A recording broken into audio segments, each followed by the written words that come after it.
మీరు సిద్ధమైతే మనం తినే తిండిలో, మనం పీల్చే గాలిలో, మనం వేసే అడుగులో పట్టుదల ఉండాలి, పౌరుషం ఉండాలి, పోరాటం ఉండాలి. రాబోయే ఎన్నికలలో 3 రంగుల జెండాను ఎగరేయాలి. ఈ పోరాటంతో మొన్న గోల్కొండ కిలా మీద 3 రంగుల జెండా ఎగరేసినాం. ఇవాళ నుంచి రాబోయే పార్లమెంట్ ఎన్నికల వరకు మనం కష్టపడాలి. తెలంగాణ రాష్ట్రంలో 17 పార్లమెంట్ ఉంటే కనీసం 14 సీట్లైనా ఈ తెలంగాణ రాష్ట్రం నుంచి గెలిపించాలి. అప్పుడే ఢిల్లీలో ఎర్రకోట మీద మూవన్నెల జెండా ఎగరేస్తాం. దానికి మనం అందరం కష్టపడాలి. మనం కష్టపడాలి అంటే మనం అందరం కలిసి పని చేయాలి.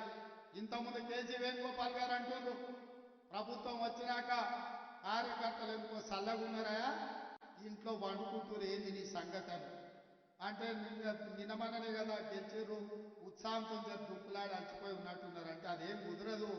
నువ్వు వెళ్ళాల్సిందే. ముఖ్యమంత్రిగా ఒక రోజు రాష్ట్రాన్ని నడుపు, పిసిసి అధ్యక్షుడిగా ఇంకొక రోజు గ్రామాలు తిరగని వారు నాకు ఆదేశాలు ఇచ్చింది. వారి ఆదేశమే శిరోధార్యం. వారి ఆదేశాలను తీసుకొని బయలుదేరుతున్న ప్రతి వారంలో రోజు రోజు మీ జిల్లా పర్యటనలు వస్తా, 17 పార్లమెంట్లలో సమావేశాలు పెడతా, వారంలో 3 రోజులు మళ్ళీ మీ రేవంత్ అన్నగా మీ మధ్యకు వస్తా, మీతో ఉంటా, మీతో కలిసి నిలబడతా, మీతో కలిసి కొట్లాడతా. బిల్లా రంగాలను తెలంగాణ సరిహద్దులు దాటే వరకు తరిమి కొట్టడానికి నేను వస్తా. మొన్నటి ఎన్నికల్లో ఓడించినాం. ఈ ఎన్నికల్లో తెలంగాణ సరిహద్దులు దాటే వరకు తరుముతాం. ఈ కార్యక్రమాన్ని వచ్చే వారం నుంచి ఇంద్రవల్లిలో మొదలుపెట్టి వేదిక మీద ఉన్న నాయకులందరికీ ఆదేశాలు ఇస్తున్నా. కిందున్న కార్యకర్తలందరికీ సవినయంగా విజ్ఞప్తి చేస్తున్నా. మన పోరాటంలో ఇప్పుడు ఇంటర్వెల్ మాత్రమే.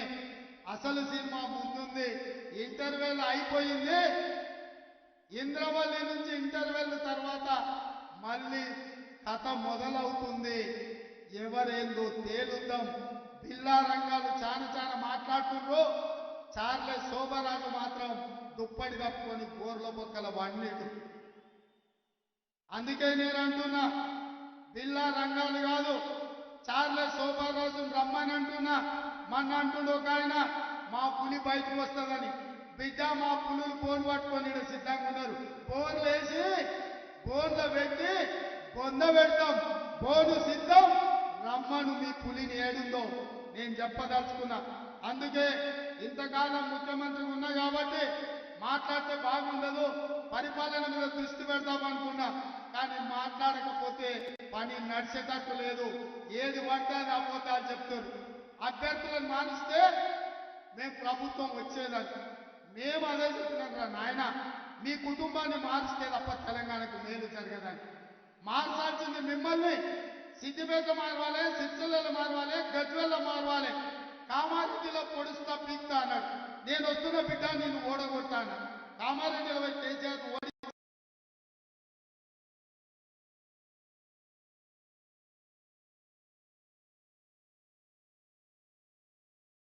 రేపటి ఎన్నిక మోడీ వేరు, కేడీ వేరు కాదు, రూపాలు మాత్రమే వేరు.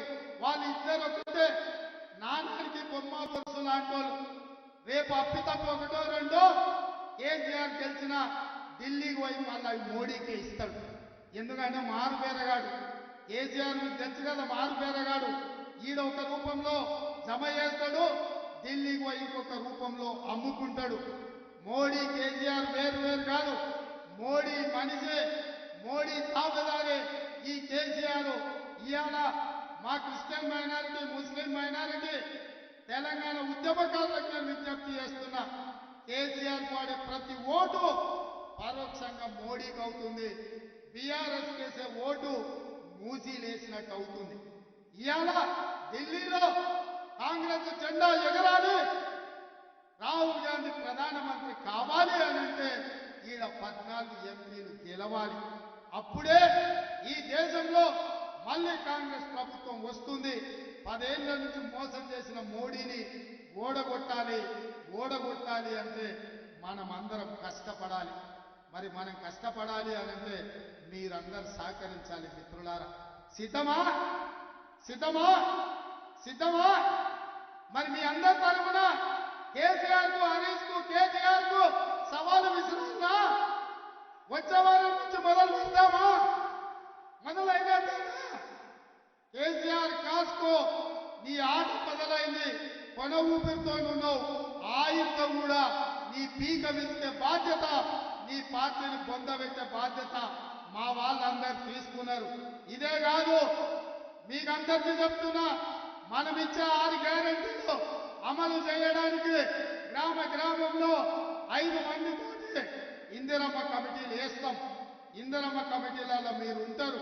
ఎవరైతే మన పార్టీకి ఈ రాష్ట్రంలో అండగా నిలబడతారో సంక్షేమ పథకాలు వాళ్ళకు చేర్చాల్సిన బాధ్యత మీదే. అందుకే ఇంత ఓపిక ఈ రోజు వచ్చి ఇక్కడ కూర్చొని ఈ సభను విజయవంతం చేసిన మీకందరికీ మనస్ఫూర్తిగా ధన్యవాదాలు తెలియజేస్తూ సెలవు తీసుకుంటున్నా. జై కాంగ్రెస్. ఇటు వస్తే ప్రతి ఇంట్లో ఉంటారు, రాష్ట్రం అంతా కూడా ఇక్కడ మొక్కుతారు, అటు వచ్చి మొక్కుతారు. కాబట్టి ఈ విధానాన్ని కొంతమంది ధ్వంసం చేసే ప్రయత్నం చేస్తున్నారు. అట్లా కాదు, మన ఇష్ట దైవాలు, మన పూర్వీకులు ఇచ్చినటువంటి దేవులు, వాళ్ళ ఆ యొక్క గొప్పతనాన్ని కూడా మనం కాపాడుకుంటూ ఈ ఆచారాలు సాంప్రదాయాలను కూడా భవిష్యత్ తరాలకు అందించే విధంగా ఈ యొక్క దేవుళ్ళ యొక్క గొప్పతనం, విశిష్టత భవిష్యత్ తరాలకు అందే విధంగా కూడా మరి అభివృద్ధి జరగాలి, చరిత్రను నిలపాల్సిన అవసరం ఉంది. తొందరలోనే సీనన్న అధ్యక్షతన సీఎం గారు తొందరలోనే మీటింగ్ ఏర్పాటు చేసి ఈ కార్యక్రమాలన్నీ కూడా సమీక్షించి భవిష్యత్తులో ఇక్కడ కావాల్సినటువంటి అభివృద్ధి కార్యక్రమాలకు కూడా నిధులు ఇవ్వడం జరుగుతుంది. నిన్నటి రోజున ఎమ్మెల్యే కేటీఆర్, సీఎం అంటే మాజీ సీఎం కుమారుడు కేటీఆర్ కరీంనగర్లో మాట్లాడుతూ త్వరలోనే కేసీఆర్ మళ్ళీ ముఖ్యమంత్రి చేస్తామని చెప్పేసి ఆయన బహిరంగంగానే ఒక స్టేట్మెంట్ రిలీజ్ చేశారు. దానిపైన మీ కామెంట్. విధ్వంసపు రాజకీయాలకు వాళ్ళు పాల్పడుతున్నారు. ధ్వంసపు రాజకీయాలు. ప్రజాస్వామికంగా మమ్మల్ని 65 మందిని మా ప్రతిపక్షంతో కలిసి సఫిషియంట్ నెంబర్ ఇచ్చారు అసెంబ్లీకి కావాల్సింది. అంటే ఎంతసేపు కూలుస్తాం అంటే అధికారం లేకుంటే వాళ్ళు ఒక్కరోజు కూడా బతకలేకపోతున్నారు అనడానికి ఇది ఒక నిదర్శనం. అంటే ముఖ్యమంత్రి గారు అధికారం ఉంటే తప్ప బయటికి ప్రజలకు అంటే గతంలో ఆయన కేసీఆర్ గారు ముఖ్యమంత్రిగా ఉంటే తప్ప బయటికి రాడు అనేది వాళ్ళు గత 9 సంవత్సరాలుగా గడిలలో ఉండి పరిపాలించారు. ఇప్పుడు కూడా అధికారం లేదు కాబట్టి కనీసము అసెంబ్లీకి వచ్చి వారు ఎమ్మెల్యేగా కూడా ప్రమాణం చేయలేకపోతున్నారు. అంటే ప్రజాస్వామ్యాన్ని ఎడిదీసుకుపోతున్నారు. రాష్ట్ర ప్రజలు ఆలోచించాలి. అంటే అక్రమంగా దొడ్డదారులు ఏదో ముఖ్యమంత్రులు అవుతామని ప్రజలు ఇచ్చిన మ్యాండేట్ మాకు. దాన్ని అట్లా మాట్లాడడం అనేది కొద్దిగా మైండ్ ఉండాలి, మెదడు ఉండాలి. కాంగ్రెస్ పార్టీకి కేవలం సానుభూతి తప్ప మరి ఏం లేదు. వాళ్ళ అభివృద్ధి నుంచి మాత్రం ఓటే లేదు. కొద్ది ఓట్ల శాతం తేడా ఉందని చెప్పేసి ఆయన పదే ఎక్కడికి వెళ్ళి అదే మాటలు చెప్తూ ఉంటారు. అదే అంటానా, వాళ్ళు 63 తోటే గెలిచారు కదా ఫస్ట్లో. 63 సీట్లే వాళ్ళకంటే 1 సీటుతో మేము 2 సీట్లతో మేము అదనంగా ఉన్నాం. మరి అదే అంటున్నా, ఇంత నీచపు కుళ్ళు రాజకీయాలు ఎందుకు? ప్రజలు ఇష్టంతో గెలిపిస్తారు. కాబట్టి వాళ్ళు చేసే అటువంటి దుర్మార్గపు ప్రయత్నాలను తిప్పికొట్టే ప్రజలు మా పక్షాన 60 నెంబర్ మాది 65 సఫిషియెంట్ నెంబర్ ఇచ్చారు. ఇంకా దాంట్లో ఏముంటుంది? మీలాంటి వాళ్ళు అర్థం చేసుకోవాలి. ఎందుకు ఈ కుహాలము, ఈ కుతూహలము, ఈ దుర్బుద్ధి ఎందుకు పుడుతుంది మీకు? ఈ దేవుళ్ళే వాళ్ళకు పనిష్మెంట్ ఇచ్చారు, ఇంకా ఇస్తారు కూడా. ఇంకోటి, సోషల్ మీడియానే మాకు కీలకంగా పనిచేయాలి, సోషల్ మీడియా ద్వారా కాంగ్రెస్ ప్రభుత్వం బదనం చేయాలని చెప్పేసి ఆయన ఇండైరెక్ట్లో డైరెక్ట్లో ఆయన అఫీషియల్గానే స్టేట్మెంట్ ఇస్తారు. సోషల్ మీడియానే వాడుకుందాం ఎక్కువ శాతం అని చెప్పేసి. అంటే సోషల్ మీడియాలో కూడా ఎవరో ఒకరిద్దరు తప్పుడు కూతలు కూస్తే ప్రజలు అర్థం చేసుకుంటారు. కానీ చేసిన పనిని సోషల్ మీడియాలో పెట్టుకుంటే అది ఫ్యాక్ట్ కనబడుతుంది. నేను లేని మాట అన్నాను అనుకో, నేను అన్నది తప్ప రైట్ అని ప్రజలు ఆలోచిస్తారు. కొద్దిసేపు కన్ఫ్యూజన్ ఉంటారు కావచ్చు, కన్ఫ్యూజ్ చేస్తారు కావచ్చు. జనరల్గా జరిగిన పనిని ప్రజల ముందు పెడితే ప్రజలు అర్థం చేసుకుంటారు. లేనిది కల్పించి చెప్తే వాళ్ళు ఎట్లయితే పని చేయరో అట్లాంటి పరిస్థితి అవుతుంది. వాళ్ళు అట్లాంటి ప్రయత్నమే చేసారు గతంలో. ఇప్పుడు కూడా వాళ్ళు ఏదో చేయాలనుకుంటారు. ఎందుకంత 5 సంవత్సరాలకు అవకాశం ఇచ్చారు. మీరేం కష్టపడ్డారని, మరి ఏం చేశారని బిల్లులు, ఇప్పుడు బిల్లుల గురించి అడిగిన 1000 బిల్లులు పెండింగ్లో పెట్టారు. ఎవరికి జీతాలు కూడా ఇవ్వలేదు, బిల్లులు ఇవ్వలేదు. వాళ్ళకి నచ్చిన పని చేసుకున్నారు. ప్రజలకు నచ్చిన పని చేయలేదు కాబట్టి ప్రజలు వాళ్ళని ఇంటికి పంపారు. మేము మంచిగా చేయనప్పుడు మమ్మల్ని పంపుతారు. మీరెందుకు దొడ్డదారిన రావాలి, దొంగ వ్యవహారాలు ఎందుకు అని అంటున్నారు. ఫైనల్గా కేటీఆర్కు మీరు ఏం చెప్పదలుచుకున్నారు? బుద్ధిగా పనిచేయి. ప్రతిపక్షంగా నీకు ప్రతిపక్ష హోదా ఇచ్చారు, ప్రతిపక్షంగా పనిచేయి, నిర్మాణాత్మక ప్రతిపక్షంగా ఉండండి. ప్రజలు మీ ప్రతిపక్ష పాత్రను హర్షించినప్పుడు, మీకు ఎప్పుడైనా అవకాశం వచ్చినప్పుడు స్ట్రేట్ ఫార్వర్డ్గా ప్రజాస్వామికయుతంగా రావాలి తప్ప దొడ్డదారిన ప్రభుత్వాలను కూల్చే కుట్రలు మానుకోండి అని చెప్తాను. తప్పకుండా చేస్తాము. ఒక్కొక్కటి చేస్తున్నాము. మేము ప్రభుత్వం వచ్చిన కాంచి ప్రజా సంక్షేమం కోసమే పాటుపడుతున్నాం. ఎక్కడ కూడా మా సొంత కట్టడాల కోసమో, సొంత వెహికల్ల కోసమో, సొంత వాటి కోసం రూపాయి కూడా మా సొంత అవసరాల కోసం ఇష్టానుసారంగా ఖర్చు పెట్టలే. వారు లక్షల కోట్ల అప్పులు తెచ్చి తమకు ఇష్టమున్న కట్టడాలు, ఇష్టమున్న జీవితాన్ని గత ప్రభుత్వం అనుభవించింది. మా సీఎం గారు కూడా అట్లాంటిది లేదు, మేమెవరం కూడా అట్లా చేయడం లేదు. ఉన్నదంతా కూడా ప్రజలకు ఇవ్వడానికే, ప్రజలకు దగ్గరికి రావడానికి. ఒక్క బస్సు, ఉచిత బస్సు పెడితే ఎంత కడుపు మండుతుందో వాళ్ళకి తెలుసు. ఆటో వాళ్ళని రెచ్చగొట్టుడు, ఆటో వాళ్ళకు కూడా చెప్పిన వాళ్ళనే. ఇప్పుడు ఈ గల్లీలలో ఆటోలు తిరగడానికి బస్సు అయితే అడ్డం కాదు కదా. ఇప్పుడు ఇక్కడ నుంచి ఒక హైదరాబాద్ పోవాలి, కరీంనగర్ పోవాలి, వరంగల్ పోవాలంటే ఒక ఉచిత బస్సు అనేది ప్రతి ఇంట్లో ఒక మహిళ ఉంటుంది, పిల్లలు ఉంటారు, ఎక్కడెక్కడ దాన్నే ఓర్వలేకపోతున్నారు. మా ప్రభుత్వము తీసుకున్నటువంటి గుడ్ స్టెప్స్, మంచి నిర్ణయాలు ఏవైతున్నాయో వాటిని సహించలేక రకరకాలుగా మాట్లాడుతున్నారు. కాబట్టి రేపటి ఎంపీ ఎన్నికలలో కూడా వాళ్ళు అక్కడ వచ్చే అవకాశం లేదు. ఎట్లా గవర్నమెంట్ ఇక్కడ పిలిచి సమావేశం పెట్టాలని ఆలోచన చేస్తుంది అఖిల భారత కాంగ్రెస్ కమిటీ. అందులో భాగంగానే ఈరోజు మీ అందరికీ ఇక్కడ సమావేశపరచు, మీ అందరి ఆలోచనలతో పాటు రేపు జరగబోయేటువంటి, ఈ దేశంలో మనందరికీ తెలిసిందే, ఈ దేశంలో మత సామ్రాజ్యానికి ప్రతీకగా దేశాన్ని మతం పేరు మీద ఆర్థిక వ్యవస్థల పైన విడదీస్తూ విద్వేషాన్ని చెందుతున్నటువంటి భారతీయ జనతా పార్టీకి వ్యతిరేకంగా దేశవ్యాప్తంగా పాదయాత్ర చేస్తున్నటువంటి మన ప్రియతమ నాయకుడు రాహుల్ గాంధీ గారు వారి సందేశాన్ని, అలాగే అఖిల భారత కాంగ్రెస్ కమిటీ ఇచ్చినటువంటి పిలుపు మేరకు ఈ దేశంలో లౌకికవాదంతో ఇక్కడ పుట్టినటువంటి ప్రతి బిడ్డ ఈ దేశ బిడ్డే, ఈ దేశాన్ని పాలించగలిగినటువంటి అర్హత, శక్తి కేవలం కాంగ్రెస్ పార్టీకి తప్ప మరే ఇతర పార్టీకి లేదని చెప్పేటువంటి సందేశాన్ని ప్రతి ఇంటికి మీ ద్వారా తీసుకెళ్లాలనేటువంటి ఆలోచనతో ఈరోజు మీ అందరినీ ఇక్కడ పిలిచి సమావేశం ఏర్పాటు చేయడం జరిగింది. మిత్రులారా, పెద్దలందరూ అనేక మంది ఇక్కడ వేదిక మీద ఉన్నారు. మీ అందరికీ తెలిసిందే, కాంగ్రెస్ పార్టీ పక్షాన 6 గ్యారెంటీలు ప్రకటించాం.